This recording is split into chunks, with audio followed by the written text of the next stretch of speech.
Okay, so it's hard to hit that 15-minute limit sometimes. It's easy to get cut off. So anyway, I was just mentioning there it's important to know about the person, like Edison, but sometimes the effect of the thing that the person makes or does, or system they create, or the politician, whatever they might be, the thing that they create sort of takes on a life of its own and has just enormous ramifications for society.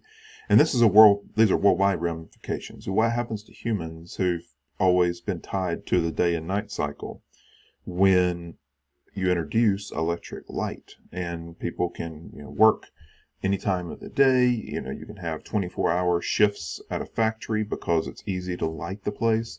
Lots of things open up. The look of a city changes completely. Before, you might have had gas lamps lit in cities, but now it's much easier to provide lighting in a lot of different places, and it can be everything from functional to decorative. Lots of cities become lit because it looks good. Buildings are lit because it looks good, and it really does change a lot of life. And so I wanted you to be able to, every couple of weeks or so, I do like to include, book talks if I can, because that's something that is, in academics especially, is good to get to hear from the people who write, history, and they get to explore, and you get to hear their thoughts on the process of creating it, but also what they've taken away from it, and they kind of distill it for you. And so these kind of talks are really good. So you can spend 30, 40 minutes with a book talk and really get a lot out of it. And so that's what I wanted you to be able to do here with The Age of Edison.